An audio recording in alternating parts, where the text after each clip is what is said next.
Weekend sudah tiba, waktunya bersih-bersih. Kamu berjalan keluar, mengambil kemoceng dan sapu untuk menyingkirkan sarang laba-laba di jendela. Semuanya akan dibasmi habis sekarang. Waktu lagi asik-asiknya membersihkan sarang laba-laba, tiba-tiba kamu melihat semacam lumpur berbentuk aneh yang menempel di bawah atap dan beranda. Apa ini? Kamu tiba-tiba teringat, itu pasti sarang tawon. Kamu mungkin berpikir ada sekumpulan tawon dengan banyak sarang di sana. Untungnya, tawon sarang lumpur adalah serangga penyendiri. Sarang lumpur itu berisi laba-laba yang sudah dilumpuhkan. Kadang, bahkan bisa sampai 500 laba-laba yang terperangkap di dalam sarang ini, menunggu tawon muda menetas. Kalau ada lubang di sarangnya, berarti sarang itu tidak aktif atau sudah tua. Karena tawon ini membuat lubang saat mereka meninggalkan sarang. Kalau kamu mau membersihkannya, sebaiknya tunggu malam hari ya, saat tawon-tawon itu tidak begitu aktif. Meski sifat mereka tenang, tapi kalau merasa terancam, mereka tak akan ragu untuk menyengat.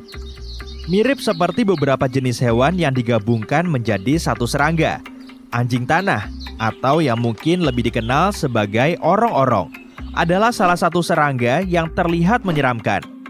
Dengan cakar yang seperti tikus tanah, berbadan jangkrik, dan kepala seperti udang, makhluk ini seperti platipusnya dunia serangga. Mereka tidak berbisa dan hanya akan menggigit jika kamu memerangkapnya di dalam genggaman tanganmu. Dan kalau kamu membuatnya marah, serangga ini punya senjata rahasia, sayapnya. Mereka bisa mengeluarkan cairan coklat berbau busuk dari tubuh mereka. Kayak sigung ya. Jadi, biarkan saja mereka meninggalkan rumahmu dan kamu tidak perlu lagi bersih-bersih. Kolam pasang surut dipenuhi dengan berbagai jenis tumbuhan dan binatang. Ada banyak makhluk laut seperti bintang laut, lamun, kelomang, ikan kecil, dan berbagai jenis gurita. Kalau kamu berpapasan dengan gurita cincin biru, sebaiknya jangan diganggu ya. Itu alasan dia memamerkan warna biru neonnya kepadamu. Gurita kecil ini punya gigitan berbisa yang 1000 kali lebih kuat daripada sianida dan tidak ada penawarnya. Jangan menyentuhnya dengan kayu atau mencoba mengangkatnya kalau kamu tidak mau dibawa ke rumah sakit. Atau lebih parah lagi, kamar mayat. Menurutmu ular di darat sudah menakutkan? Tunggu sampai kamu lihat ular laut. Ditemukan di Samudra Hindia dan Pasifik, ada sekitar 50 spesies ular laut. Mereka sangat cantik, tapi juga berbahaya. Untungnya, mereka tidak begitu menghiraukan kita. Ular laut Dubois adalah ular paling berbisa di lautan, disusul oleh ular laut berparuh. Bisa mereka bikin gigitan kobra jadi kayak gigitan semut. Bisa kedua ular ini sangat berbahaya loh. Untungnya, bisa mereka butuh berjam-jam sampai bisa berdampak pada manusia. Itu pun kalau mereka bisa menggigit menembus baju selammu. Kamu mungkin bakal teriak kalau lalat ini hinggap di lenganmu waktu kamu jalan-jalan di luar. Ya, aku nggak bakal heran kok.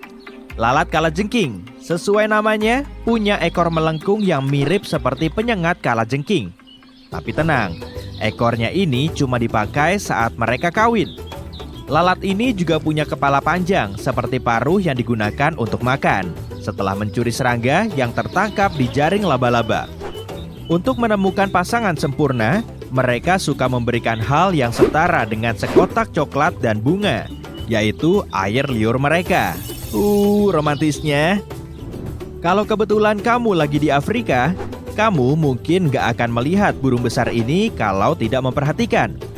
Burung syubil akan diam saja saat kamu melewatinya. Dengan tinggi 1,5 meter dan lebar rentang sayap kurang lebih 2,5 meter, syubil kelihatannya seperti predator puncak, padahal tidak sama sekali. Dikenal sebagai salah satu burung paling lambat, hampir seperti patung.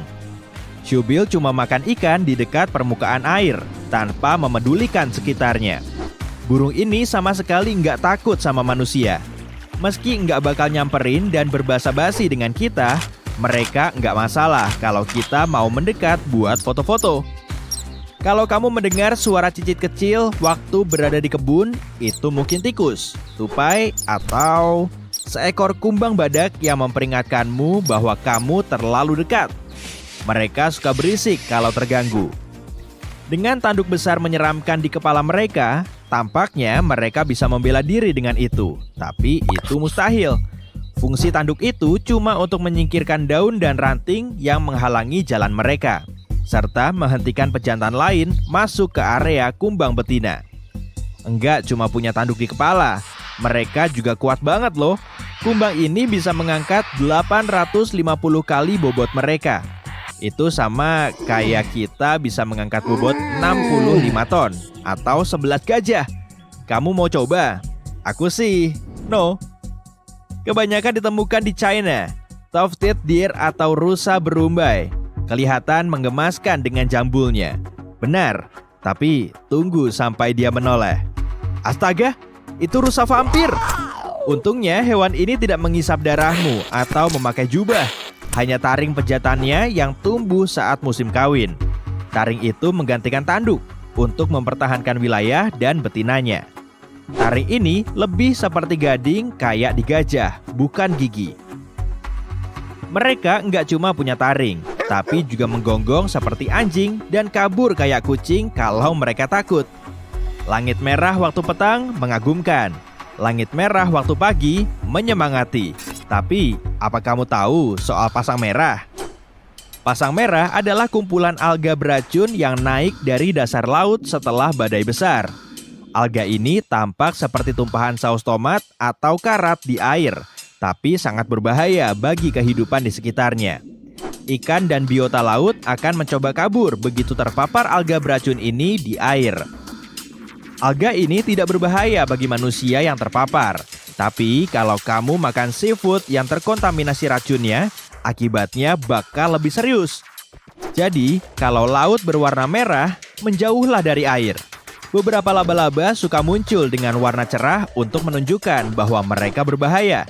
Tapi tidak untuk laba-laba funnel web Sydney dari Australia. Laba-laba hitam berkilap ini nggak butuh drama untuk membuktikan kekuatannya. Hewan merayap yang pemarah ini bisa menyebabkan bahaya besar saat memutuskan menggigit kita. Dia bisa melumpuhkan seluruh sistem saraf kita dalam 30 menit. Membuat sarang di naungan seperti gelondong kayu tua, sepatu, atau bahkan orang-orangan di kebun. Laba-laba ini suka tinggal di dekat wilayah kita supaya gampang dapat makanan. Waktu sudah bosan di suatu area, mereka meninggalkan sarang dan berkelana untuk mencari tempat baru. Asik ya? Kata orang, ratel atau musang madu itu hewan yang paling santuy, dan kayaknya sih bener. Kalau kamu cukup berani untuk merebut makanan dari jaguar, singa, atau hiena, apalagi yang bisa kamu takutkan? Kerabat tangguh dari cerpelai ini tidak hanya ganas, tapi juga sangat pintar. Bahkan, mereka bisa menggunakan alat untuk kabur dari kandang. Benda seperti penggaruk, batu, dan lumpur bisa dijadikan alat untuk melarikan diri buat mereka.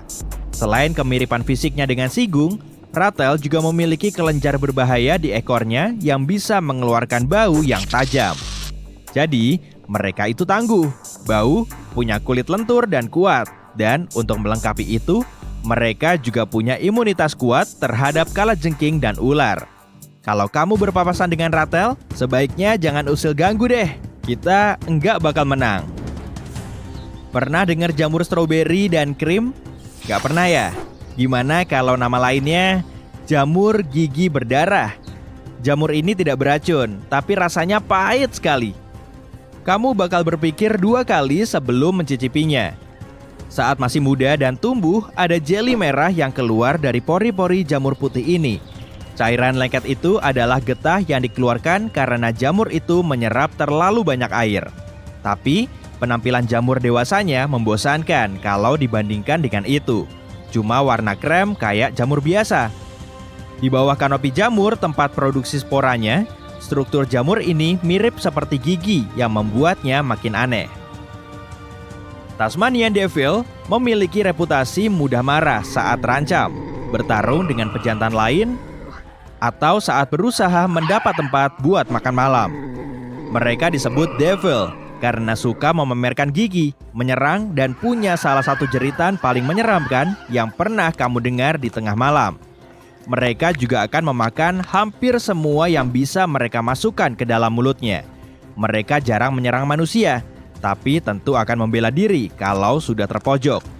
Dengan gigitan kuat seperti itu, siapa juga yang mau digigit? Untungnya, Tasmanian Devil juga lebih memilih kabur. Matahari terbenam berwarna ungu. Kamu pasti pernah melihatnya setidaknya sekali dalam hidupmu. Biasanya, ini bukan sesuatu yang buruk dan ada hubungannya dengan cara cahaya merambat. Cahaya yang dihasilkan matahari berwarna putih. Ketika melewati sebuah prisma, kamu akan melihat gelombang cahaya dengan warna yang berbeda, dari merah dan oranye hingga biru, hijau, dan nila. Cahaya biasanya merambat dalam garis lurus kalau nggak ada penghalang.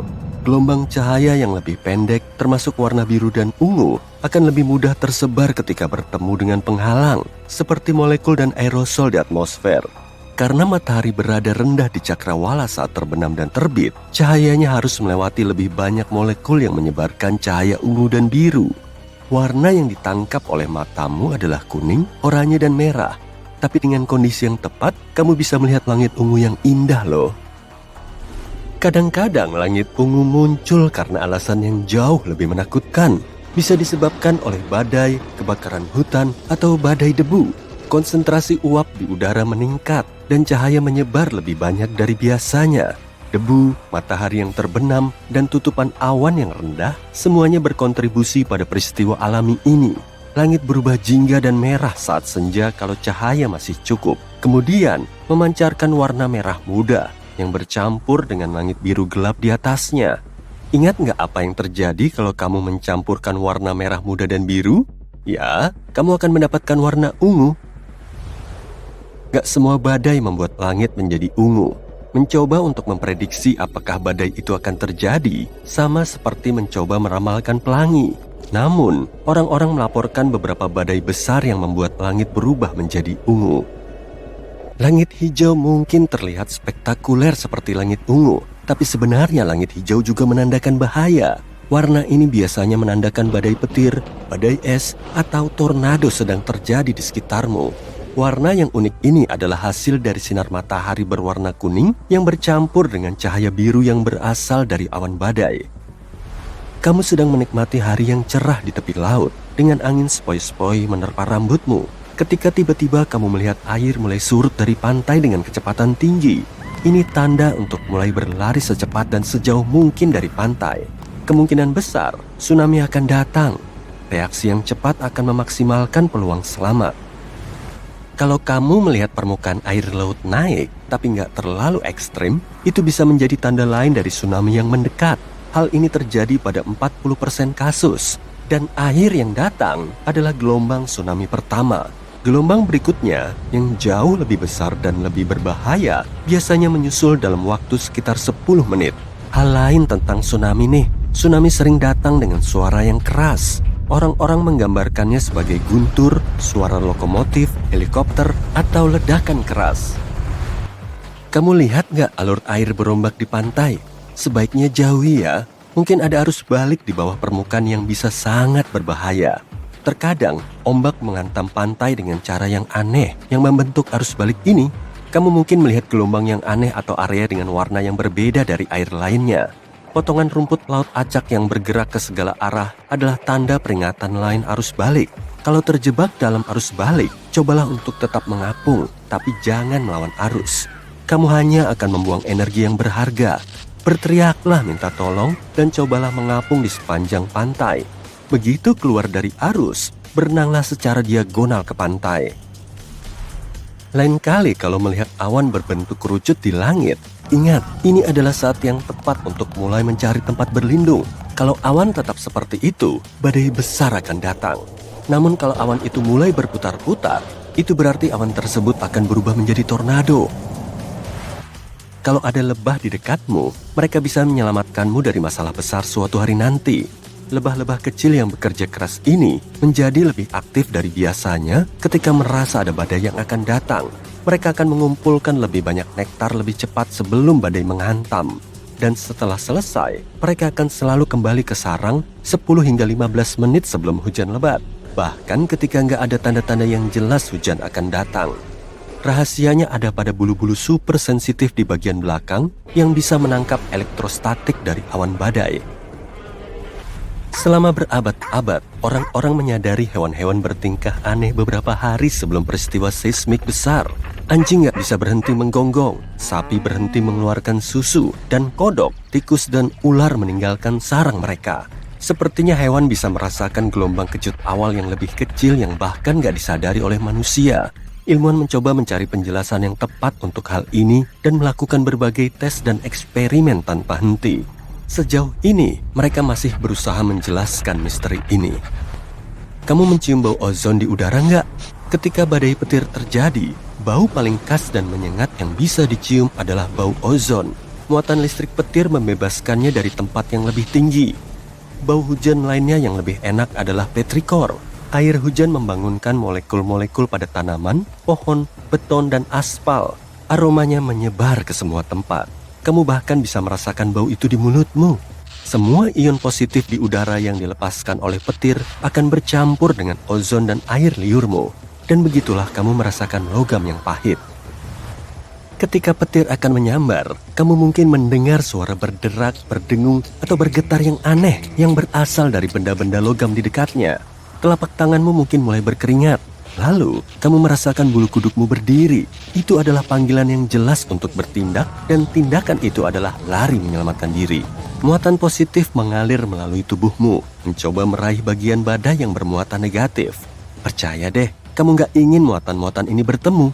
Kalau kamu nggak melihat tempat berlindung yang bisa dijangkau dengan cepat, cobalah untuk membuat dirimu lebih kecil dari benda-benda di sekitarmu. Tinggalkan payungmu dan jauhi pagar kawat, pipa besi, rel kereta api, dan benda-benda logam lainnya.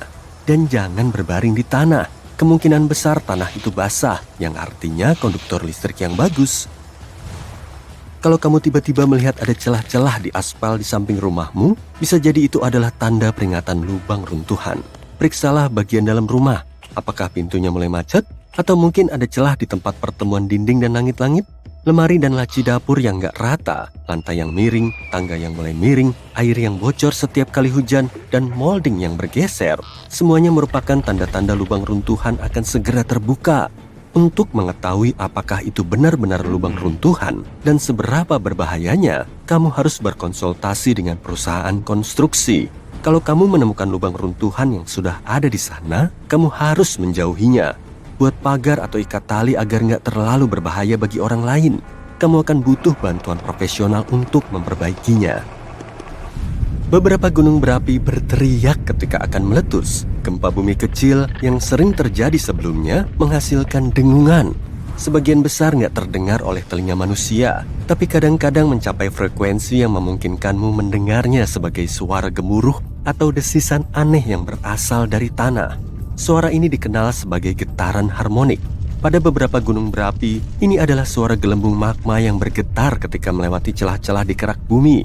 Tapi nggak selalu seperti ini ya. Kalau ilmuwan berhasil memahami apa yang sebenarnya menyebabkan jeritan gunung berapi ini, mereka akan bisa membuat sistem peringatan dini terbatas untuk letusan gunung berapi. Kalau kamu berada di alam bebas, perhatikan air di anak sungai, sungai kecil, dan sungai. Kalau permukaannya turun dengan cepat, bahkan saat hujan, ini mungkin pertanda akan terjadinya tanah longsor. Dan kalau kamu mendengar suara gemuruh yang samar-samar atau suara yang gak biasa, seperti batu-batu yang saling beradu, bisa jadi puing-puing sedang menuju ke arahmu. Ini adalah tanda untuk segera pergi ke tempat yang aman, seperti sekarang. Di hari Minggu sore, kamu pergi shopping ke supermarket. Di situ kamu nemu kemasan melembung yang terpajang di rak makanan segar. Tapi pas dicek lagi, tanggal kedaluarsanya ternyata belum lewat. Kamu pun semakin penasaran, kenapa bentuknya nggak biasa gitu ya? Jawabannya ternyata susah-susah gampang. Beberapa jenis produk segar seperti daging, ikan, seafood, selada, atau keju dikemas dengan MAP, singkatan dari Modified Atmosphere Packaging atau kemasan atmosfer termodifikasi. Agar produk-produk yang daya simpannya relatif singkat bisa lebih awet, sejumlah gas perlu dimasukin ke dalam kemasan. Cara ini dilakukan sebelum produk tersebut sampai di supermarket. Seorang dosen Prancis yang mengajar di Montpellier School of Pharmacy menemukan cara ini setelah dia ngelihat buah yang lebih segar kalau disimpan di tempat minim oksigen. Jenis gas yang dimasukkan ke dalam kemasan MAP bisa bervariasi, tapi intinya gas ini bisa mengganti atau mengurangi kandungan oksigen yang biasanya berupa nitrogen atau karbon dioksida. Yang perlu kamu ingat, meskipun belum kedaluarsa, produk segar yang bungkusnya melembung belum tentu aman dimakan. Gas di dalam kemasannya mungkin punya fungsi tersendiri, tapi hal ini bisa menjadi penanda kalau produk tersebut sudah rusak. Makanya kamu perlu ngecek tanggal kedaluarsa produk saat berbelanja. Kalau memang belum kedaluarsa, cek juga aroma dan kemasannya, barangkali muncul bau aneh atau bungkusnya mulai rusak. Sebaiknya jangan ambil risiko kalau muncul banyak kejanggalan. Kamu bisa kok menghubungi staf supermarket kalau ada pertanyaan atau masalah. Kebanyakan supermarket di zaman now punya tata letak yang membantu proses belanja yang berurutan. Misalnya, para pembeli perlu mengambil produk yang nggak gampang rusak terlebih dulu, kemudian nambahin produk dingin atau beku. Sedangkan buah atau sayur perlu dibeli belakangan supaya nggak ketumpuk di bawah keranjang belanja. Pasti kita nggak mau kan dapat tomat geprek sepulang shopping? Kalau ayam geprek sih masih mending. Usahakan kamu belanja buah dan sayur di pagi hari aja ya. Sayuran yang udah dipajang seharian bisa aja berubah bentuk, tekstur, atau malah kelihatan layu. Aku punya tips singkat untuk mengelola limbah nih. Jangan suka jor-joran beli produk melebihi jumlah yang kamu perlukan selama seminggu. Kebanyakan buah dan sayur gak akan awet selama itu. Jadi sebaiknya jangan turuti keinginan sesaatmu ya. Sebaiknya pergi shopping dengan perut kenyang dan jangan lupa bawa daftar belanjaanmu yang udah kamu siapin. Cek juga kemasan setiap produk dengan teliti, biar nantinya kamu nggak repot sendiri. Pastiin produk dingin terasa dingin saat dipegang, dan produk beku kelihatan padat tanpa tanda-tanda kebocoran. Sesampainya di rumah, langsung masukin semua barang yang perlu didinginkan ke dalam kulkas. Idealnya, produk kayak gini cuma berada di luar kulkas maksimal selama 2 jam agar kualitasnya tetap terjaga. Mungkin kamu gak kepikiran untuk beli herbal di dalam pot, tapi sebaiknya beli aja. Selain harganya lebih murah, tanaman ini juga lebih mudah dirawat. Pasti kamu bakal seneng banget deh kalau bisa punya kebun herba sendiri di balkon rumah atau dapur. Dengan begini kamu bisa metik basil segar setiap kali bikin pasta lezat. Mumpung kamu masih di supermarket nih, jangan lupa beli filter kopi ya. Selain sebagai penyaring kopi, benda ini juga punya fungsi lain di sekitar dapur. Filter kopi bisa dipakai untuk nyaring air, misahin perabot porselen saat ditumpuk, atau ngebersihin kaca jendela dan sepatu. Kalau buah dan sayuran favoritmu lagi ada diskon, beli banyak malah bisa jadi limbah. Nah, sebaiknya kamu bekuin aja. Kamu bisa memakainya lagi untuk bikin smoothie atau jus segar. Jangan asal ngambil produk di depan rak ya, apalagi produk tersebut gampang busuk. Toko dan supermarket nyetok ulang produk mereka dengan mengikuti sistem pertama masuk, pertama keluar. Jadi produk yang ada di belakang akan selalu lebih segar. Begitupun dengan teh, kalau kamu lebih suka teh daripada kopi, beli teh dalam kemasan loose leaf kalau kamu pengen menghemat biaya dan bikin ramuan teh sendiri. Cita rasa teh loose leaf lebih kuat dari teh celup biasa. Kamu perlu nyetok produk rumah tangga lain seperti bohlam, tisu, atau baterai. Bisa dipastiin kamu bakal membutuhkannya. Jadi sebaiknya beli produk ini dalam jumlah banyak saat ada diskon.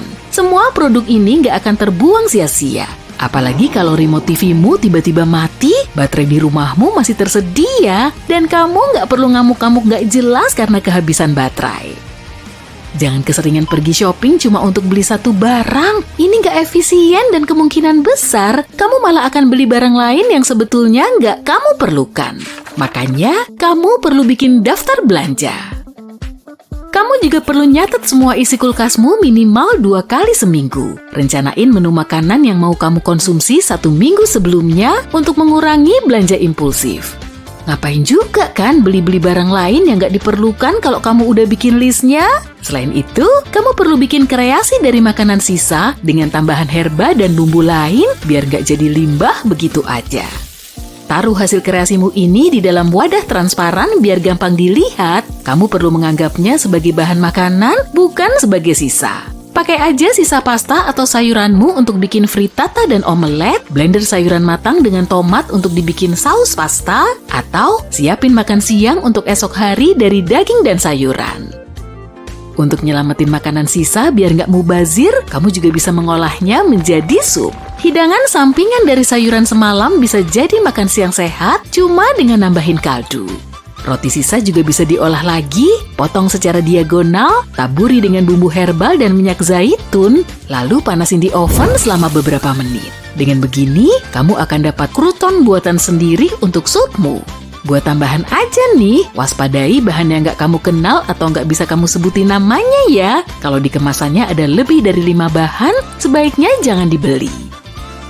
Caramu membawa barang belanjaan di supermarket juga ngefek pada produk yang kamu beli. Kalau kamu lebih suka pakai keranjang daripada troli, berarti kamu lebih rentan berbelanja impulsif. Kecenderungan ini telah diteliti dalam Journal of Marketing Research dan ternyata hal ini disebabkan oleh usahamu membawa barang belanjaan selagi shopping. Troli belanja kemungkinan besar akan membuatmu lebih nyaman sehingga kamu bisa membaca produk dan label sampai tuntas. Saat belanjaanmu nggak banyak, sebaiknya pilih fasilitas self-checkout aja kalau memang ada. Banyak studi menunjukkan pembelian impulsif bisa turun sampai 32% kalau pembeli men-scan belanjaannya sendiri saat mereka mau keluar. Hal ini bisa terjadi karena antrian pembayaran biasa didesain khusus agar pembeli sulit ngelepas barang yang mau dibatalin. Di situ nggak ada tempat untuk naruh produk yang nggak jadi dibeli, apalagi ada orang lain yang mengantri di belakang. Pengaturan produk di dalam rak juga bisa bikin budgetmu meroket loh. Kebanyakan orang cenderung membeli barang yang lebih gampang mereka lihat, sehingga barang yang paling mahal ditaruh setinggi mata, sedangkan barang murah cuma ditaruh di rak teratas dan rak terbawah. Gak usah buru-buru, teliti dulu harganya sebelum kamu milih produknya. Kamu pasti akan kaget setelah tahu barang yang ditaruh di rak atas dan rak bawah ternyata lebih murah. Bahan aditif dan perisa buatannya juga lebih sedikit. Jadi lain kali, amati baik-baik saat kamu berbelanja.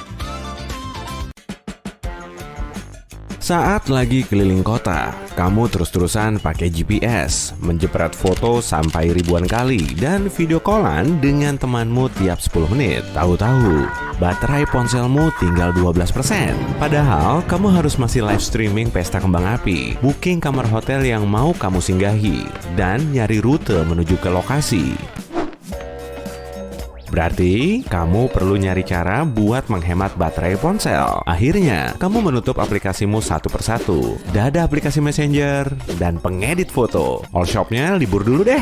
Oke, sip, semua aplikasimu sudah tertutup.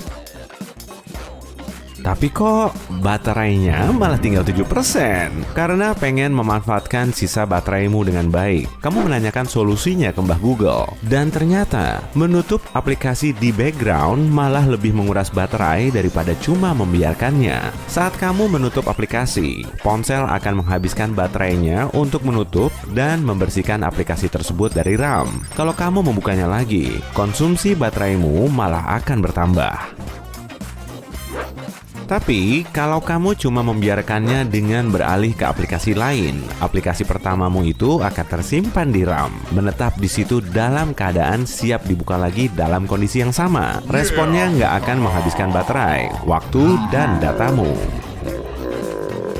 Ponsel punya mekanisme manajemen memorinya sendiri, sehingga bisa menutup aplikasi yang sudah lama nggak kamu pakai, atau menghentikan aplikasi yang boros daya. Sistem ini akan berfungsi secara efektif kalau ponselmu bisa menentukan sendiri aplikasi mana saja yang perlu tetap aktif di background.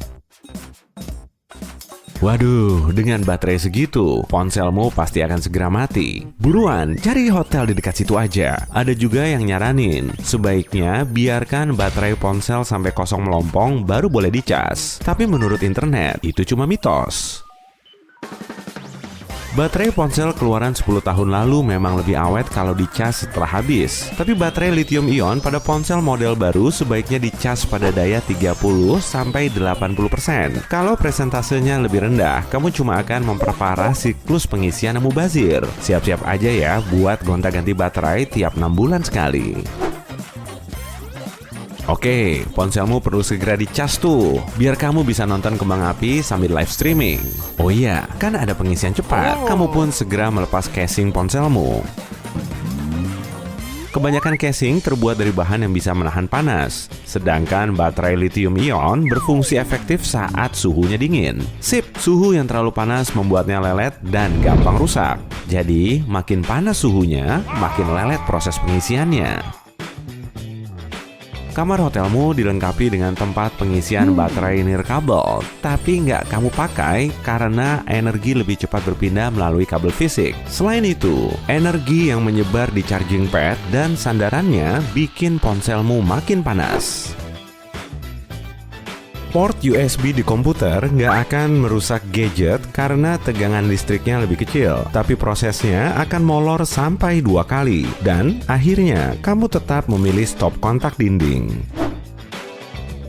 Tapi posisinya terlalu tinggi, dan ponselmu malah menggantung saat dicas. Bahaya, kamu perlu melilit kabelnya, lalu memasukkan ponselnya di lilitan kabel. Pastiin posisinya seimbang biar ponselmu nggak jatuh. Baru juga terisi 5%, kamu sudah memakainya untuk baca-baca berita. Meski nggak membahayakan ponsel, hal ini akan memperlambat proses pengisian daya. Sebaiknya aktifkan mode pesawat agar bateraimu cepat terisi. Saat mode pesawatnya aktif, semua sinyal radio seperti data seluler, GPS, Bluetooth, dan juga suara akan ikut mati. Trik ini akan sangat membantu terutama saat sinyalnya jelek. iPhone-mu sudah terisi sampai 80%. Kebanyakan iPhone dilengkapi dengan fungsi pengisian baterai yang dioptimalkan secara otomatis. Fungsi ini bisa mengingat pengisian baterai yang biasa kamu lakukan, dan prosesnya ini akan melambat setelah baterai terisi 80% saat kamu tidur atau dalam kondisi lain. Selagi ponselmu terhubung ke sumber listrik, kamu juga bisa mengupdate OS-nya. Versi OS terbaru selalu punya perbaikan dan solusi dari masalah sebelumnya, termasuk masalah pengisian baterai. Dan OS terbaru juga lebih efektif dikombinasikan dengan teknologi terkini. Misalnya saja, fitur pengisian baterai cepat pada Android.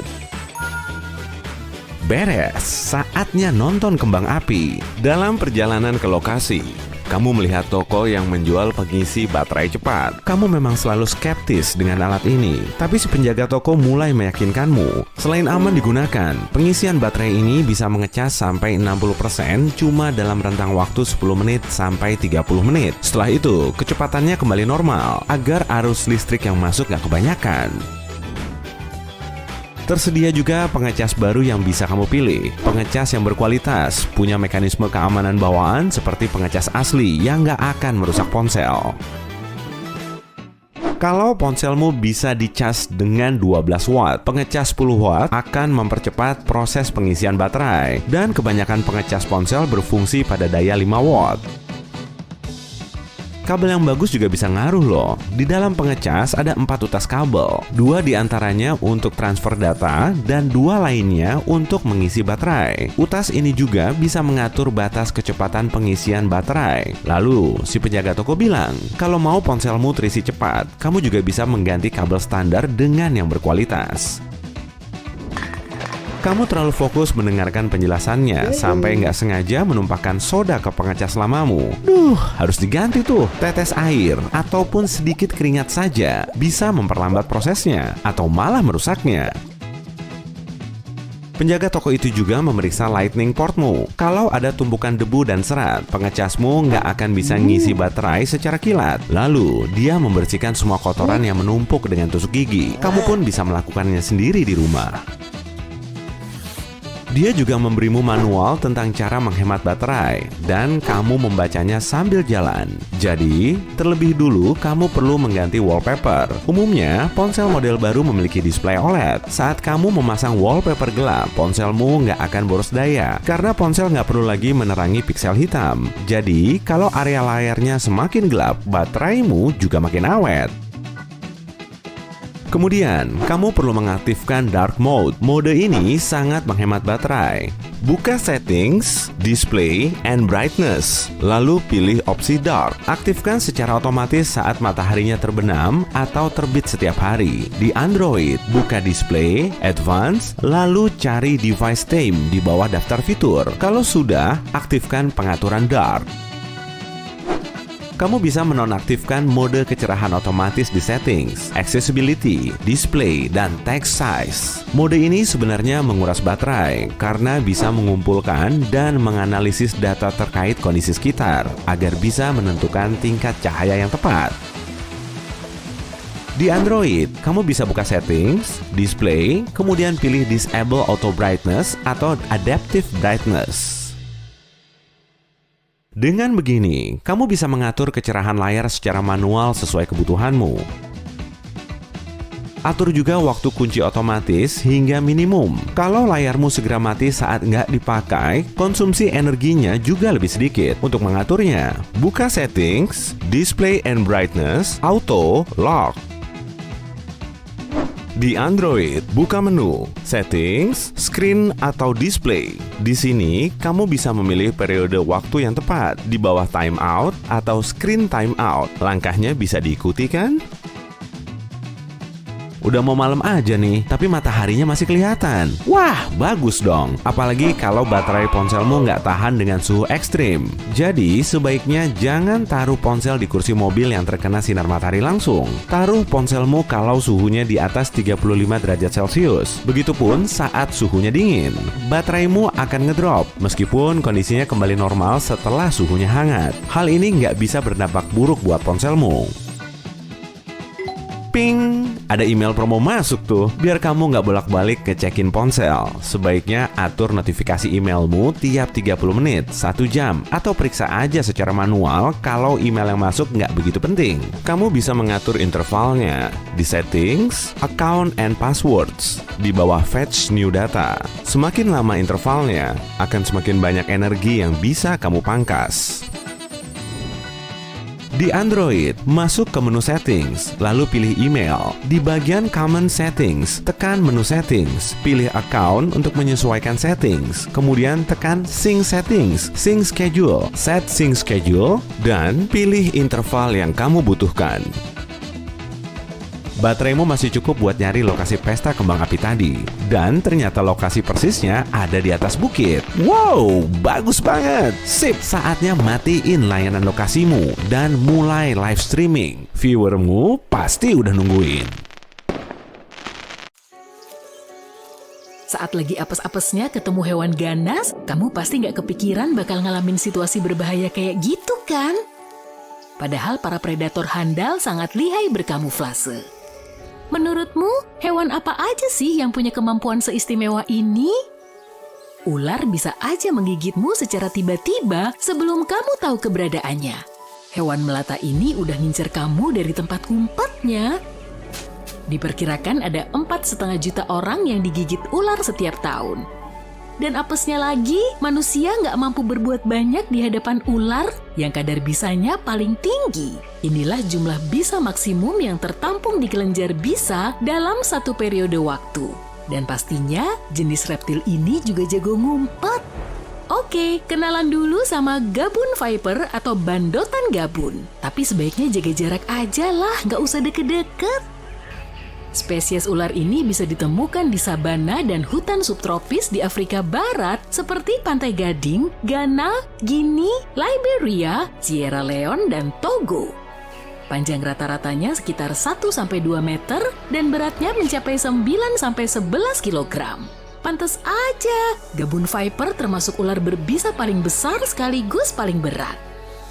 Gak cukup sampai di situ aja loh, spesies ini juga punya taring paling panjang di kalangan ular berbisa. Panjangnya bisa lebih dari 5 cm dan saat gak dipakai, taringnya ini akan ngelipet ke langit-langit mulut. Nyeremin banget. Bahkan di atas hidungnya juga ada sisik besar yang kelihatan kayak tanduk. Pokoknya cocok banget deh untuk melengkapi kepala segitiga lebarnya dan pupil vertikalnya.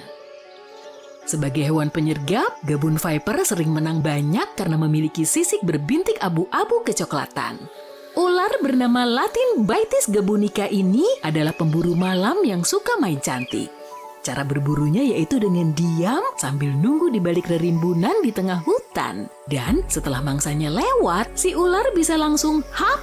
Mereka juga termasuk karnivora, jadi mayoritas mangsanya adalah hewan pengerat, burung, katak, dan kadal. Berkat teknik kamuflasenya yang mantul, kemampuan berburunya juga sangat mumpuni. Bahkan mereka bisa ngalahin hewan yang lebih besar seperti garangan dan kelinci. Kamu tahu garangan kan? Kalau kamu ngelihat gabun viper pas lagi piknik di Afrika Barat, kamu harus ingat hal ini baik-baik ya. Jangan dielus-elus. Itu bukan anabu loh, jadi kamu harus segera pergi dari situ. Meski lelet dan mageran, ular ini punya gigitan paling cepat. Kepalanya bisa bergerak sengebut 281 sampai 321 km per jam. Selain itu, kamu perlu ngajak orang lain selama perjalanan sebagai langkah antisipasi. Tapi gabun viper jarang banget menggigit kok. Ular ini jauh lebih kalem daripada ular berbahaya lain seperti bandotan gembung dan mamba hitam. Tetap aja sih kamu harus selalu berhati-hati. Gigitan ular sering terjadi saat kaki kita nggak sengaja menginjak tubuhnya, padahal tubuhnya sendiri sulit terlihat. Kalau si korban lagi ketiban sial, gigitan gabun viper bisa berbahaya banget. Bisanya akan berefek fatal kalau nggak dikasih penawar dalam waktu 2-4 jam. Kamu udah tahu kan, kebanyakan ular memang lihai berkamuflase biar mereka bisa menang banyak. Wajar aja sih ya, karena posisinya ada di tanah. Apalagi tubuhnya nggak bisa tiba-tiba jadi gede atau nambah tinggi. Oke, kalau gitu kita perlu ngebahas hewan besar yang pastinya gampang dilihat. Gimana dengan macan tutul ini? Macan tutul hidup di berbagai belahan dunia, mulai dari Afrika, sebagian Timur Tengah, dan Asia, termasuk Tiongkok, India, dan Rusia Timur.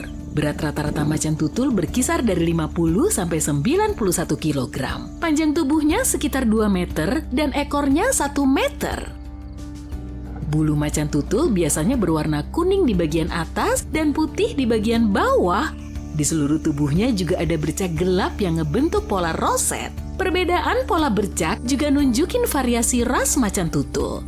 Macan kumbang punya alat bantu mantul untuk mengintai hewan lain di malam hari. Mereka bisa ngintip mangsa dalam gelap karena semua bulunya berwarna hitam. Wah, berarti macan tutul yang bulunya cerah lebih gampang dilihat dong. Nggak gitu juga. Di lingkungan terik yang diselingi area redup dengan berbagai corak dan ukuran, pola bintik, bercak, dan garis bakal ngebantu banget. Jadi di pedalaman Afrika yang disinari matahari terik, macan tutul bisa memanfaatkan pola bercak untuk melancarkan aksinya. Seolah belum cukup dengan kemampuan bermain cantiknya, hewan ini juga jago manjat pohon, jadi mereka bisa mengintai mangsa dari atas. Lalu hewan apa aja sih yang bisa terkecoh dengan kemampuan kamuflase macan tutul ini? Pastinya semua hewan yang bisa mereka kalahin, mulai dari hewan pengerat kecil sampai waterbug. Tapi biasanya macan tutul lebih memangsa antelop dan rusa berukuran tangguh. Untungnya, dari semua spesies kucing besar yang mungkin kamu lihat di kawasan Afrika, macan tutul dianggap paling gak suka nyerang manusia. Dalam kebanyakan kasus, macan tutul akan nyerang manusia saat mereka lemah dan gak bisa berburu. Saking putus asanya, mereka terpaksa memangsa apa saja yang bisa dimakan. Makanya kamu harus selalu ekstra hati-hati ya. Kalau kamu berada di area yang terkenal dengan macan tutulnya, kamu harus benar-benar waspada dengan kemampuan ngumpet mereka. Percuma juga kalau kamu mau kabur, kecuali kalau kamu bisa ngalahin kecepatan larinya yang sengebut 56 km per jam itu. Tapi menariknya, gerak macan tutul ternyata lebih pelan dari kecepatan maksimum kebanyakan mangsanya. Karena itulah mereka jago banget berkamuflase. Ada banyak alasan yang bisa ngejelasin kenapa bulu macan tutul efektif banget untuk membantu proses kamuflase. Tapi kira-kira di mana aja ya bulu kayak gini nggak akan efektif? Pasti di daerah Arktik yang dipenuhi salju. Di sana kamu akan sulit ngelihat bola mata, hidung, dan tapak kaki yang terus mendekatimu. Karena tubuh hewan ini kelihatan mirip banget kayak lingkungan di sekitarnya. Beruang kutub jago berkamuflase dengan lingkungannya agar mereka kelihatan mirip timbunan salju. Ternyata warna bulunya bukan putih loh, tapi kuning. Sedangkan kulitnya berwarna hitam. Selain untuk berburu, beruang kutub menggunakan teknik kamuflase untuk melindungi diri. Aneh juga ya, padahal hewan gembul ini adalah spesies beruang dan karnivora darat terbesar di dunia. Bobotnya sendiri bisa mencapai 600 kg, sedangkan tingginya bisa sampai 1,5 meter saat berdiri dengan 4 kaki dan hampir 3 meter saat berdiri tegak. Meski tubuhnya sulit dilihat, beruang kutub lebih mengandalkan kesabaran saat nyari mangsa. Biasanya mereka cuma berdiam diri di dekat lubang pernafasan anjing laut sambil menunggu si mangsa muncul. Nah, buat kamu yang dikit-dikit bilang, "Ih, lama banget sih." Kayaknya kamu perlu belajar sabar dari beruang kutub deh. Untuk makan aja, mereka rela nunggu mangsa sampai berhari-hari. Itu pun belum tentu membuahkan hasil. Saat anjing laut muncul untuk mengambil nafas, badannya licin banget kan? Jadi rata-rata beruang kutub cuma bisa nangkep 1 dari 5 anjing laut yang mereka lihat. Dengan begini, beruang kutub perlu nyari cara lain. Mereka juga pandai berenang sambil berburu. Kecepatan renangnya bisa mencapai 10 km per jam dengan menggerakkan kaki depan dan ngebiarin kaki belakangnya tetap lurus. Di kakinya juga terdapat selaput untuk membantu mereka berenang. Mereka bisa menahan napas sampai 30 detik di dalam air. Tapi untungnya, interaksi antara beruang kutub dengan manusia terbilang sangat langka. Dari tahun 1870 sampai 2014, cuma terdokumentasi 73 kasus. Sama kayak pas ketemu macan tutul dan gabun viper tadi, kita harus segera kabur kalau ngelihat beruang kutub. Tapi kemungkinan besar sih mereka yang bakal ngelihat kita duluan. Sebagian hewan nggak memakai teknik kamuflase. Ukuran mereka kecil banget, jadi nggak gampang dilihat. Misalnya, spesies ubur-ubur common kingslayer atau malokaingi yang cuma berukuran 3 cm. Jadi kira-kira cuma sepanjang jempol tangan dan di laut luas, hewan sekecil ini pasti sulit dilihat. Common kingslayer punya 4 tentakel yang dilapisi jaringan mirip halo. Ubur-ubur ini banyak hidup di perairan Australia dan namanya sendiri diambil dari kejadian nahas yang menimpa turis asal Amerika bernama Robert King. Saat itu dia lagi datang ke Australia dan berenang di laut, lalu dia diserang ubur-ubur ini. Meski cuma kelihatan melayang-layang di air tanpa tujuan, kebanyakan ubur-ubur termasuk pemburu aktif, begitupun dengan kingslayer. Di dalam matanya juga terdapat lensa, kornea, dan retina, jadi mereka bisa ngelihat objek nyata, bukan cuma ngebedain area gelap dan terang.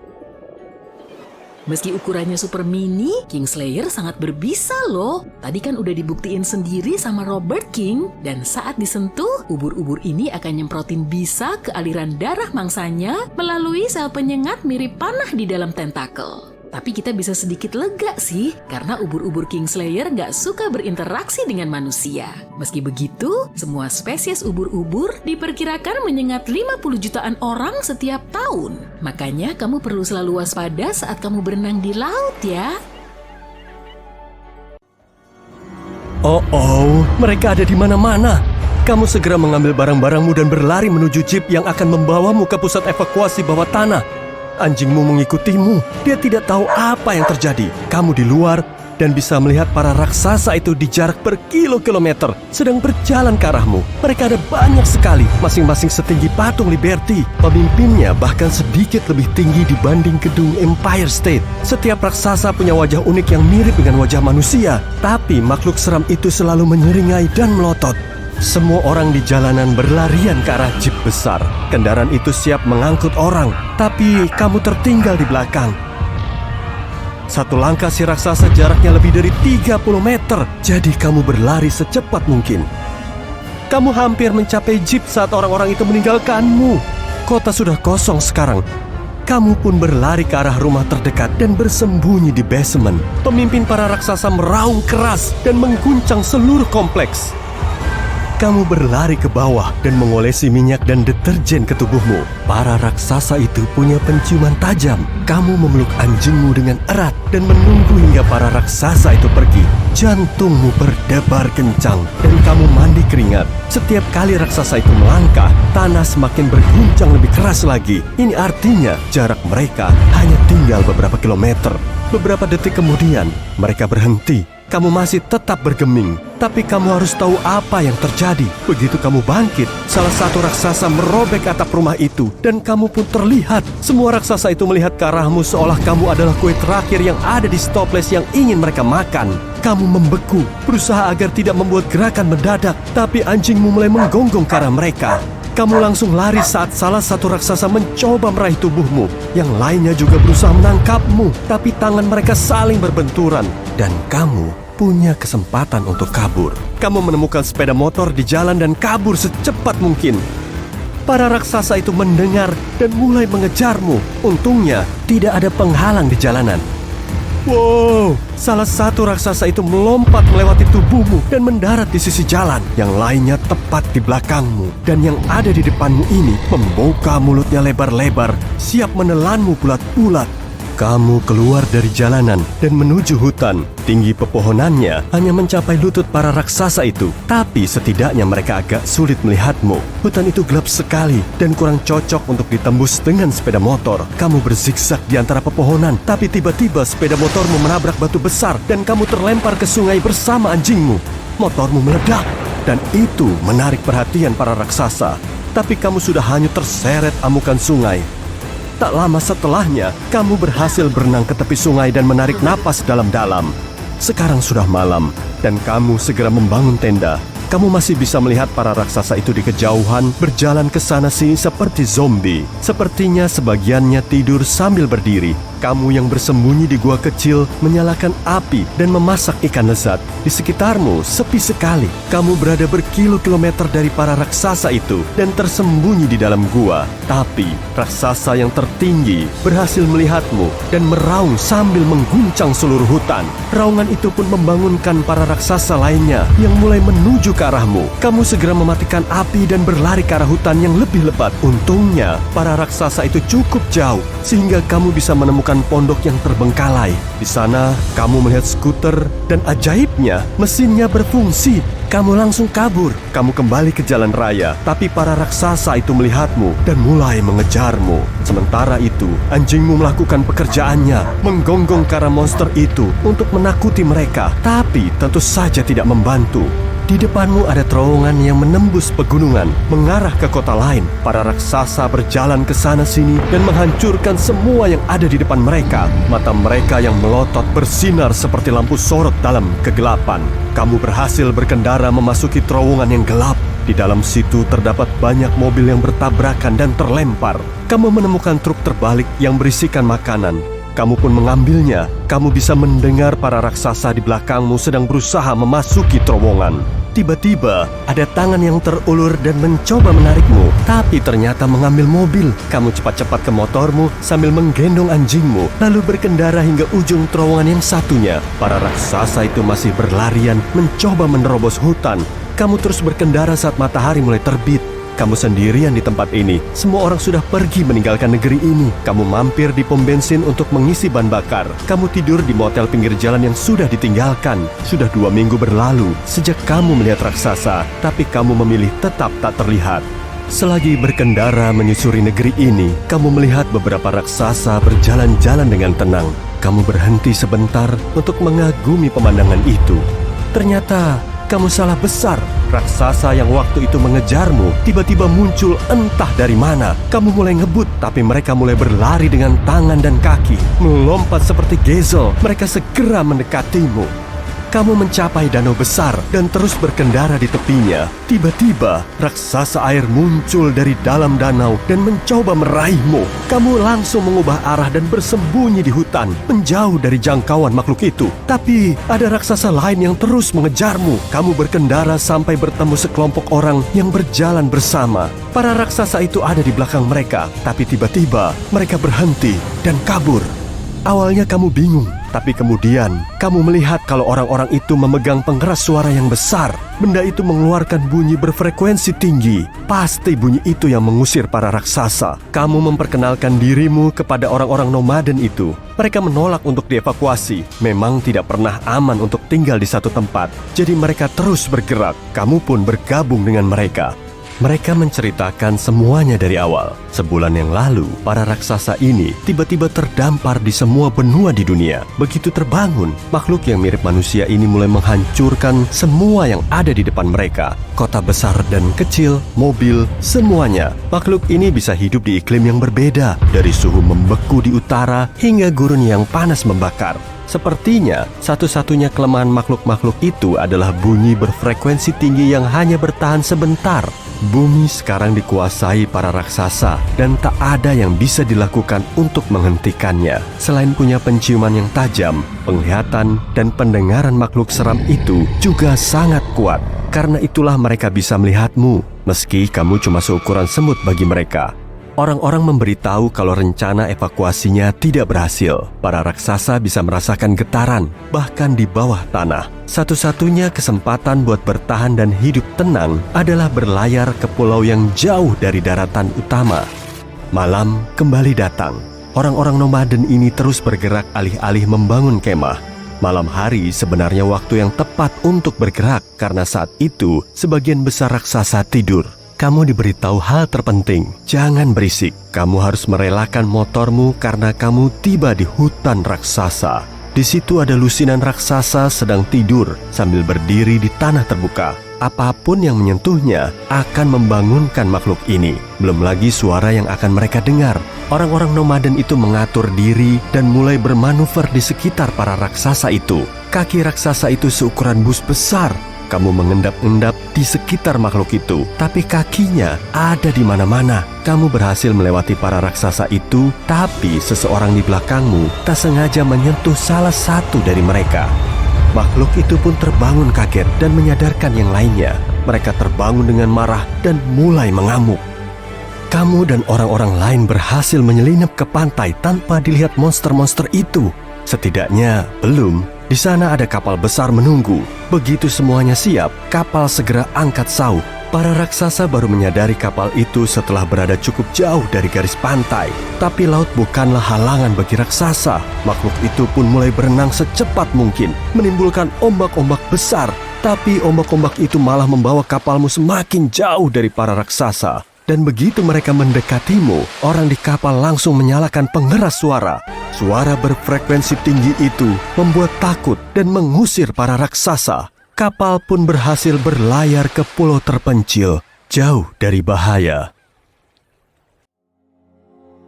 Kamu menghabiskan seumur hidupmu meneliti mikroorganisme. Beberapa tahun ini, kamu membuat alat yang bisa menyusutkan ukuran. Akhirnya, alat itu selesai. Awalnya, kamu ingin menyusutkan tubuhmu menjadi seukuran ibu jari agar bisa melihat beberapa mikrob dengan mata telanjang. Lalu, setelah beberapa percobaan, kamu ingin menyusutkan tubuhmu menjadi seukuran bakteri. Agar perjalanan aman, kamu memakai baju khusus, seperti baju astronaut. Baju itu dilengkapi sistem pendukung kehidupan. Kamu mengarahkan sinar dari alat itu ke tubuhmu. Sinar itu harus mengubah massa dan volumemu untuk kembali ke kondisi semula. Kamu harus berdiri di platform bulat seukuran bola hoki es. Kamu meletakkannya di dekat kaki agar mudah memanjatnya saat tubuhmu mengecil. Lalu kamu menekan tombol dan mengaktifkan mesinnya.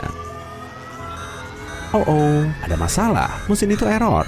Dan kamu tidak menyusut ke ukuran jempol, tapi malah 1000 kali lebih kecil, seukuran bakteri. Ups! Kamu menjadi sangat kecil sampai bulu karpet tempat kamu berdiri tampak seukuran pohon besar. Jangan panik, kamu harus menemukan bola hoki tadi, berdiri di atasnya, lalu kamu akan kembali ke ukuran normal. Tadi letaknya di samping kakimu, cuma 2,5 cm. Tapi, seberapa jauh jaraknya sekarang kalau 1000 makhluk seukuranmu bisa muat di ujung rambut manusia? Kamu memutuskan memanjat bulu karpet untuk melihat bola hoki itu. Kamu tidak bisa melihat langit-langit lab. Ruangan itu kabur karena saking besarnya. Kamu dikelilingi ribuan bakteri. Ukuran dan warnanya sangat beragam. Tapi kamu bisa mengenali 3 bentuk utama. Bakteri bundar yang terlihat seperti bola adalah koksi. Mereka bisa saling menyatu, lalu ukurannya membesar. Bakteri silinder yang berbentuk kapsul, mirip sosis atau pisang adalah basili, dan bakteri spiral disebut spirilla. Di ujung tubuhnya ada silia yang seperti rambut, bakteri penting untuk planet kita. Mereka membantu memproduksi oksigen dan menyerap karbon dioksida. Mereka memurnikan air dan udara, mencerna makanan di dalam perut kita, dan memperbaiki sistem imun kita. Mereka merangkak di dasar karpet. Kamu mulai memanjat bulu karpet. Dalam perjalanan, kamu bertemu Cocci yang seperti kentang besar dan Spirilla yang mirip spaghetti. Setelah beberapa jam, kamu akhirnya sampai di atas karpet. Bagimu, itu lama sekali. Padahal kenyataannya, baru beberapa menit berlalu. Semakin kecil kamu, semakin lambat waktu berjalan. Kamu ingat betapa sulitnya memukul lalat karena lalat melihat gerakanmu dalam gerak lambat. Jadi, di sekelilingmu, kamu melihat hutan bulu karpet tak berujung. Di kejauhan, kamu bisa melihat siluet gunung besar dengan puncak rata. Tampak lebih besar dari Everest bagimu. Bagus, sekarang kamu hanya perlu ke sana hidup-hidup. Tiba-tiba, bakteri besar menyerangmu dari bawah. Itu beberapa basili yang menyatu. Mereka terlihat seperti sekelompok sosis. Kamu melompat ke bawah untuk kabur. Tubuhmu sangat ringan, jadi jatuh setinggi apapun aman.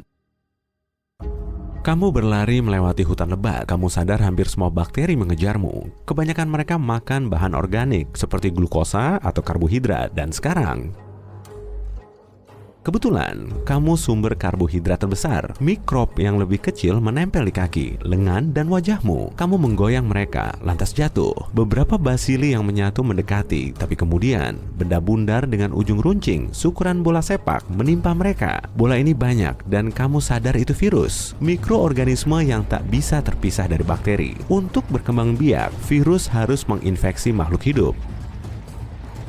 Virus masuk ke dalam bakteri. Bakteri lain yang mengejarmu juga diserang. Kamu melihat bakteri raksasa yang seperti Boeing penumpang tanpa sayap. Itu sejenis Cocci. Beberapa bola besar saling menempel dan hendak memakanmu. Kamu melihat bola sepak kecil berduri masuk ke tubuhnya. Bakteri itu bergidik dan membeku. Setelah beberapa saat, sebuah lubang terbentuk. Lalu ratusan ribu virus terbang. Mereka berpencar dan mencari inang baru.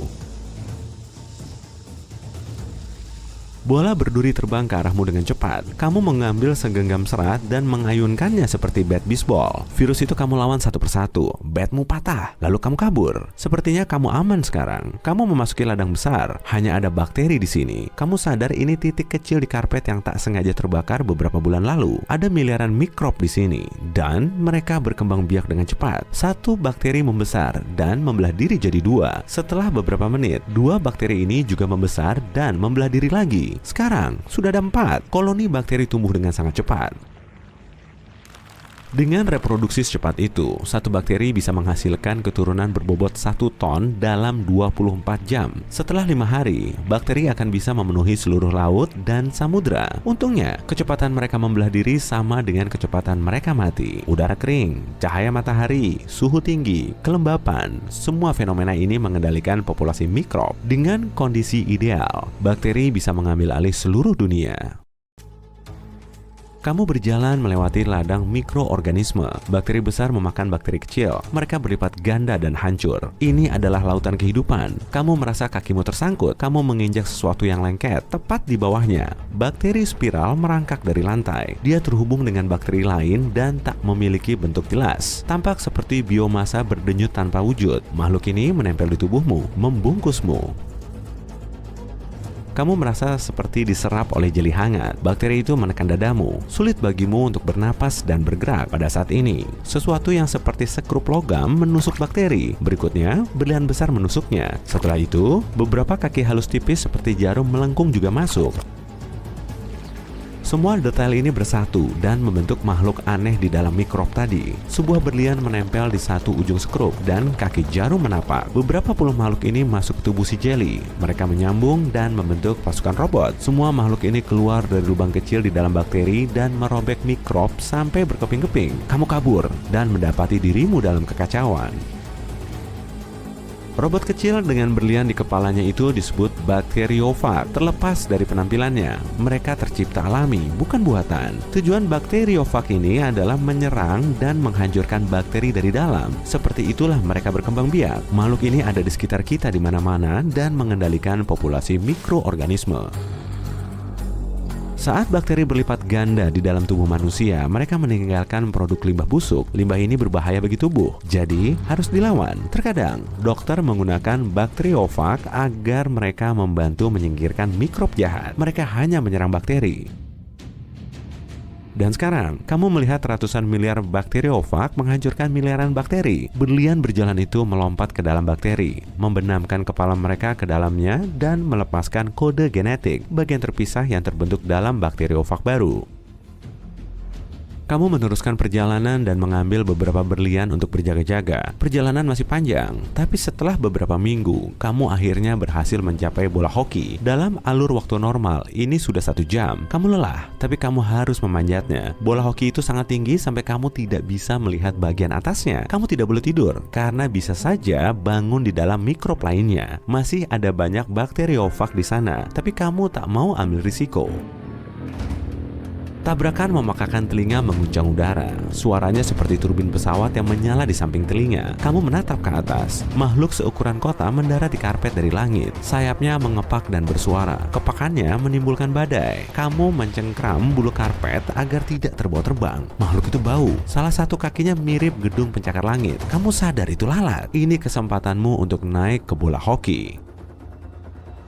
Mata jingga besar terbagi menjadi ribuan segmen, seperti 2 planet. Kamu naik ke ujung kaki lalat, serangga itu terbang, dan kamu berpegang erat. Karpet bergerak semakin jauh.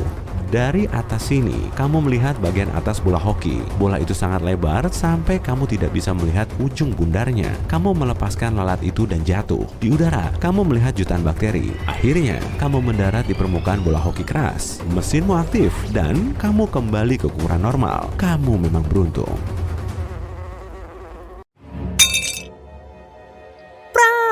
Suara benda jatuh di lantai, serpihan kaca berserakan.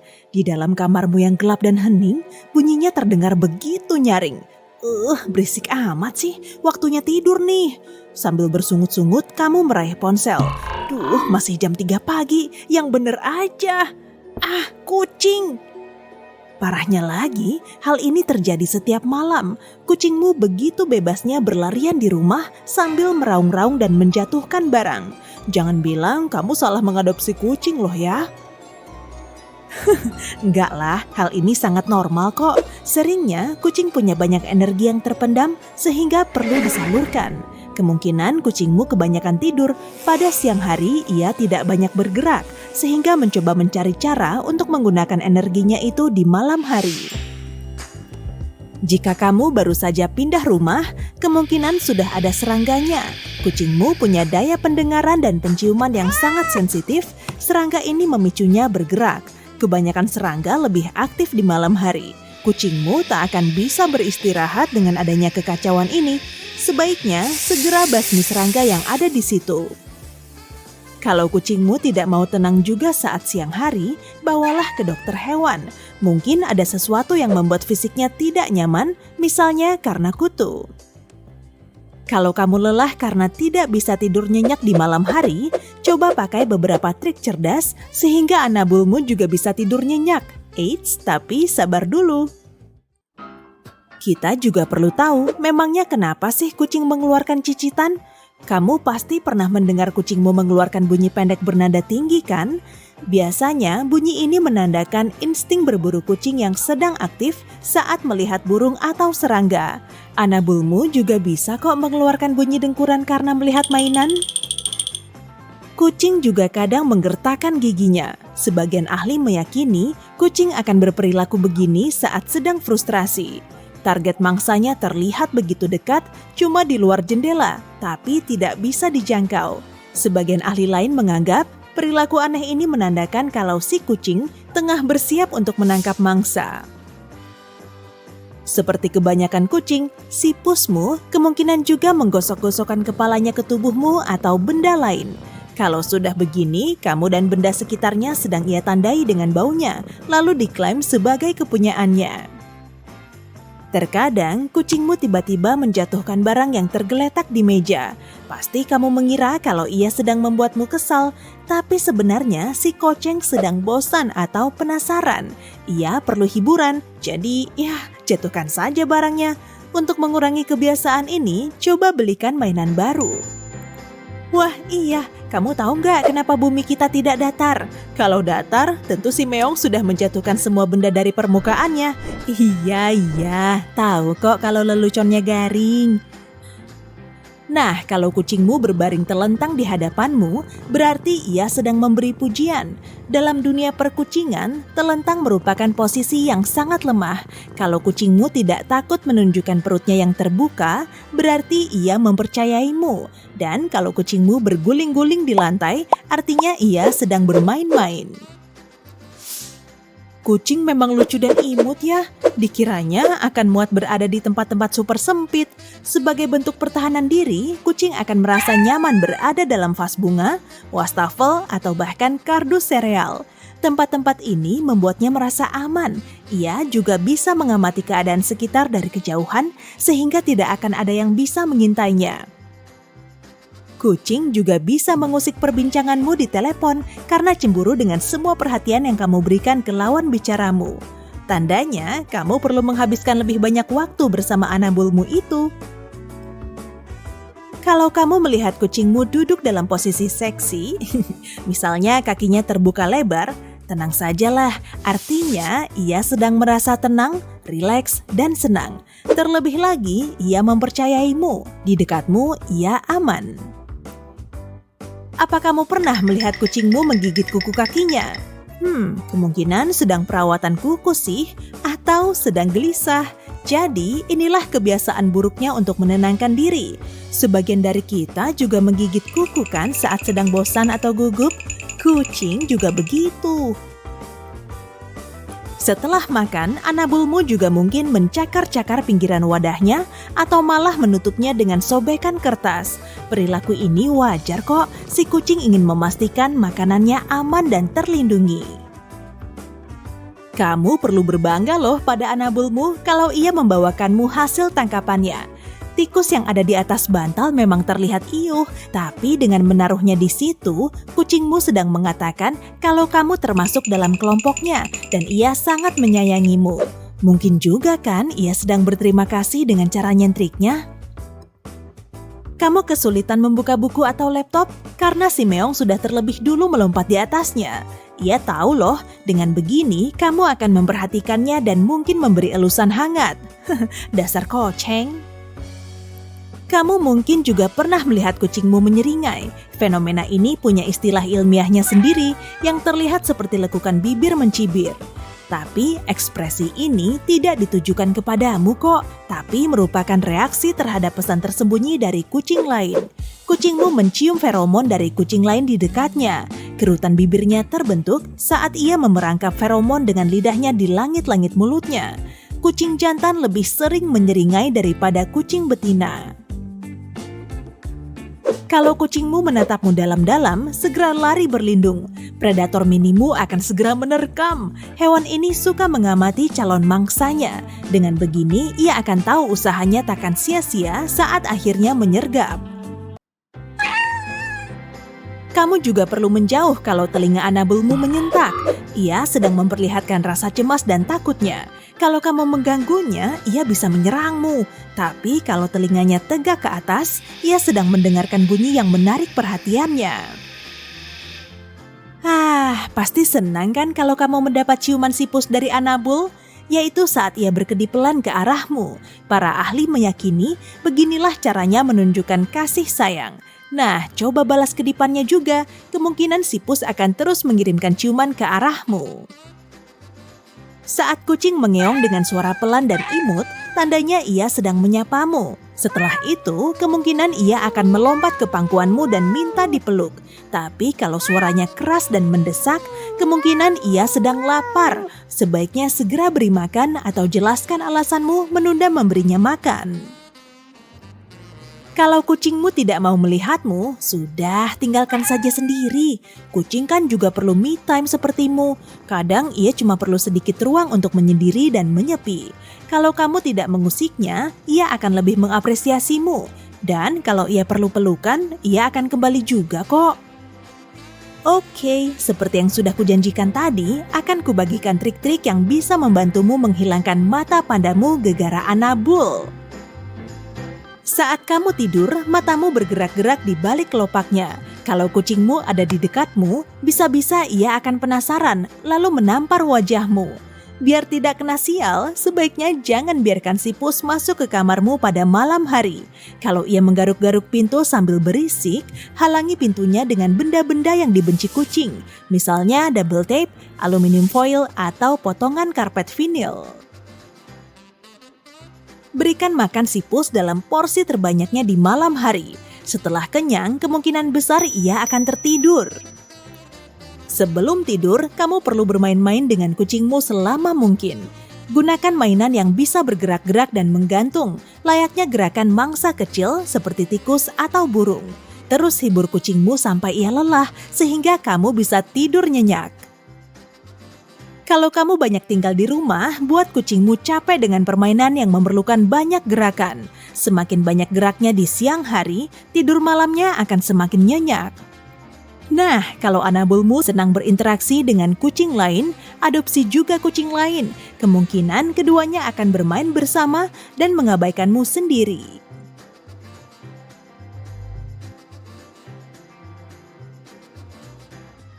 Nah, saatnya meregangkan kakimu dan berjalan-jalan di taman. Matahari bersinar dan kamu menikmati cuaca serta kehidupanmu. Saat itulah kamu melihat awan vertikal yang membesar dengan cepat. Awalnya berwarna putih terang, mendekat dengan sangat cepat, berubah menjadi padat dan gelap. Langit menjadi gelap, terpaan angin menghembus topimu sehingga terlepas dari kepala. Lalu rambutmu mulai berdiri. Itu pertanda kamu harus berlari menyelamatkan diri, kamu nyaris disambar petir. Pada saat ini, muatan positif meningkat di seluruh tubuhmu.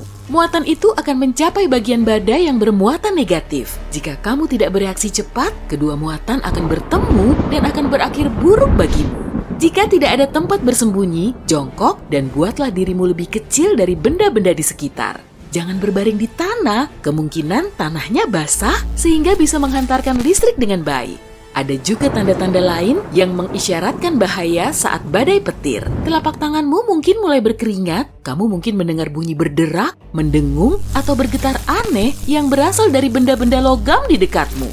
Kulitmu bisa mulai terasa gatal, mungkin ada rasa logam aneh dalam mulutmu. Jika memang kamu tidak sedang mengunyah aluminium foil, waspadalah. Ditambah, kemungkinan kamu mencium bau klorin.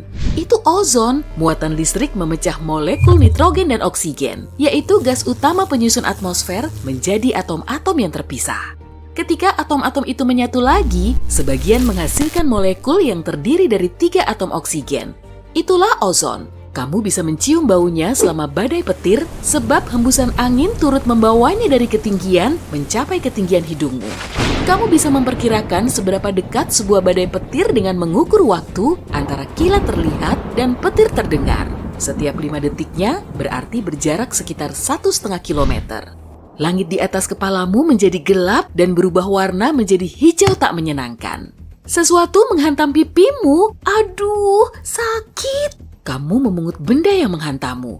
Hujan es raksasa, tapi di luar udara tidak begitu dingin dan juga tidak hujan. Kamu sadar sekelilingmu terasa sangat diam, sangat tenang. Rasanya tidak ada angin. Ini membuatmu berpikir tentang suasana tenang sebelum badai. Dan memang kamu segera mendengar bunyi. Bunyi itu mendekat dengan cepat dan berubah menjadi deru seolah kereta barang sedang mendekatimu. Hanya saja itu bukan kereta, itu adalah tornado. Dan kamu hampir tidak punya waktu untuk melarikan diri. Corong tornado tidak terlihat di balik kumpulan puing-puing beterbangan. Tetapi kamu tidak mungkin keliru membedakan terowongan udara berputar ini dari benda lain.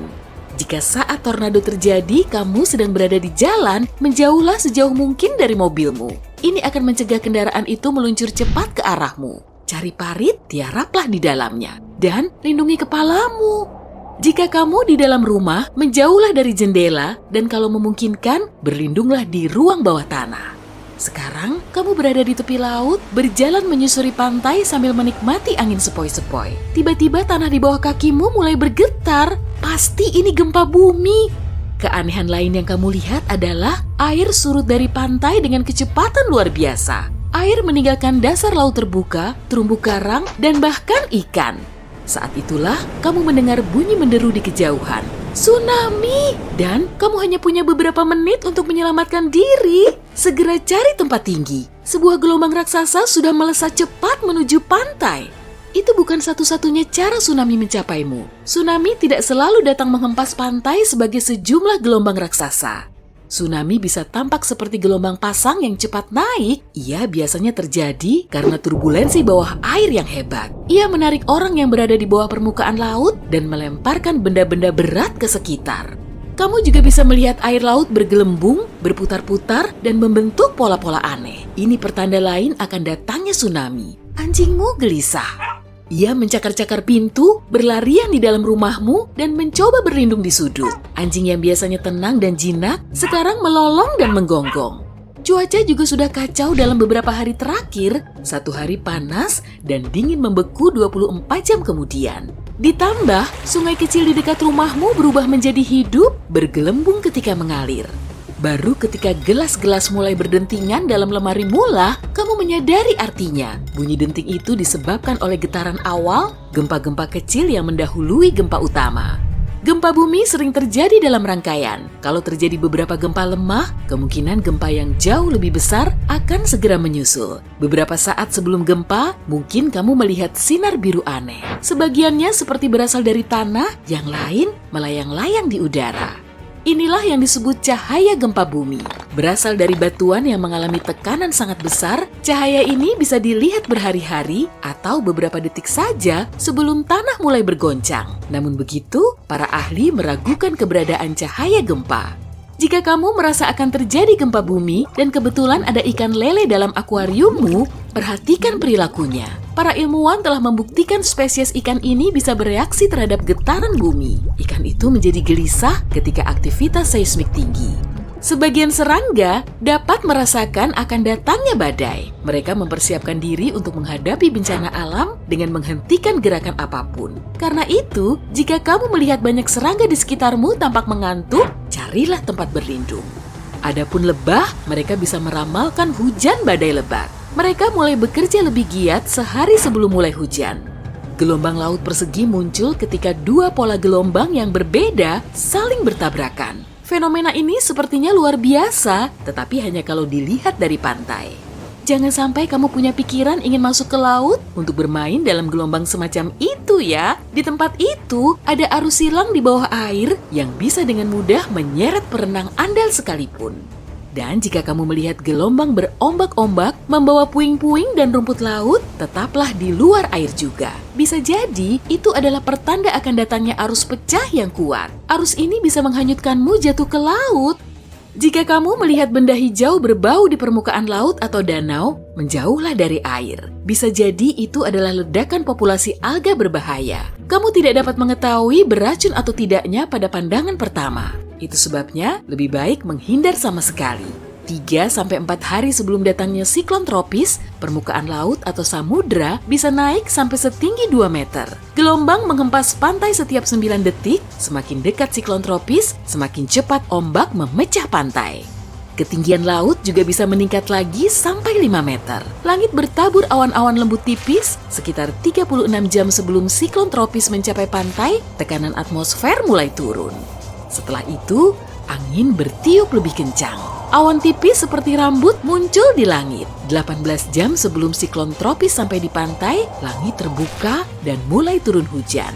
Air hujan seringnya membanjiri area yang letaknya rendah sampai ketinggian 4,5 meter. 12 jam menjelang siklon tropis, angin kencang mulai membawa puing-puing yang lepas. 6 jam sebelum datangnya, kecepatan angin sudah mencapai 145 km per jam. Ini cukup kuat untuk mematahkan, bahkan mencabut pepohonan, menerbangkan puing-puing besar di sekitar, dan membalikan mobil.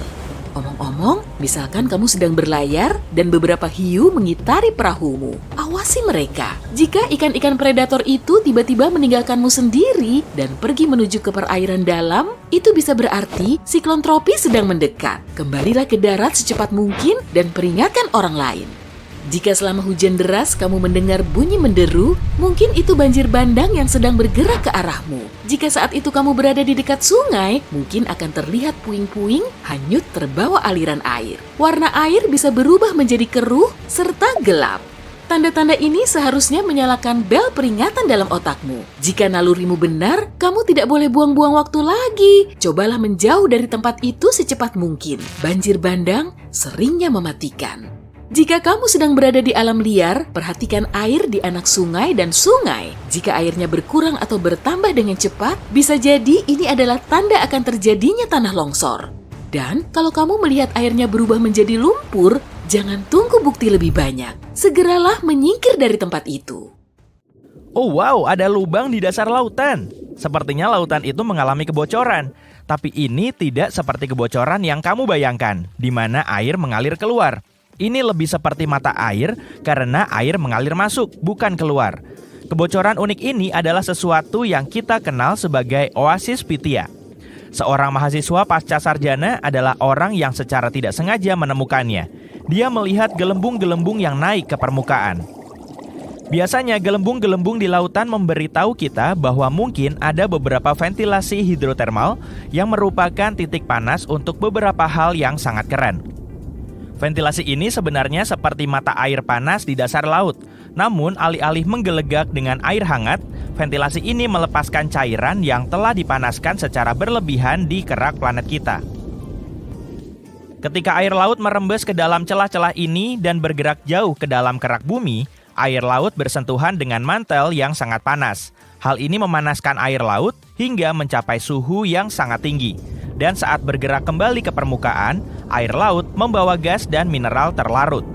Ketika cairan panas menyembur keluar dari ventilasi, cairan tersebut bercampur dengan air laut di sekitarnya dan dengan cepat menjadi dingin. Hanya beberapa meter dari ventilasi, suhu bisa turun hingga 20 derajat Celcius atau lebih, yang tampaknya persis seperti yang disukai oleh beberapa makhluk hidup. Dan ada beberapa makhluk aneh yang hidup di bawah sana dalam kegelapan, seperti ikan hantu, cacing tabung berujung merah raksasa, dan jenis udang unik dengan mata di punggungnya. Dan beberapa di antaranya, seperti cacing tabung dan bakteri, bergantung pada bahan kimia dan mineral yang dilepaskan oleh ventilasi untuk bertahan hidup dalam kondisi yang keras. Namun, dalam kasus ini, air yang menggelegak tidak berasal dari lubang hidrotermal. Itu ada di sana karena mata air, dan itu sedikit lebih mengkhawatirkan. Kamu tahu, air di waduk ini harus tetap berada di tempatnya. Jika terlalu banyak yang merembes keluar, mungkin ada beberapa konsekuensi serius, terutama untuk daerah sekitarnya. Kamu dapat melihat kebocoran yang tidak biasa ini di sepanjang zona subduksi Cascadia, yang merupakan garis patahan besar di lepas pantai barat Laut Pasifik. Ini adalah tempat di mana dua lempeng besar yang membentuk kerak bumi bertemu dan bergeser satu sama lain. Air dari oasis Pythia bertindak sebagai pelumas di antara lempeng-lempeng ini. Kamu dapat menganggap zona patahan sebagai meja hoki udara. Ketika tekanan fluida tinggi, kamu seperti memiliki udara yang dihidupkan. Itu berarti gesekan antara lempeng berkurang yang memungkinkan lempeng bergerak. Tetapi jika tekanan fluida lebih rendah, kedua lempeng bisa saling mengunci, yang kemudian menyebabkan penumpukan stres. Bukan berarti mereka akan merasa tidak enak. Dalam konteks lempeng tektonik, stres adalah tekanan atau gaya yang dapat menyebabkan deformasi. Dan jika stres ini mulai menumpuk, pada suatu saat tekanan itu harus pergi ke suatu tempat. Jika terjadi banyak, hal ini dapat memicu gempa bumi dan kemungkinan besar bukan gempa bumi kecil. Sebagai contoh, pelepasan tekanan di zona subduksi Cascadia dapat menyebabkan gempa bumi berkekuatan 9 skala Richter. Sebagai perbandingan, gempa bumi terbesar yang pernah dicatat terjadi di Chili pada tahun 1960 dengan kekuatan 9,5 skala Richter. Kerusakan yang ditimbulkannya sangat besar, jadi kita berharap air akan tetap berada di dalam waduknya dan tetap menjaga keseimbangan lempeng tektonik.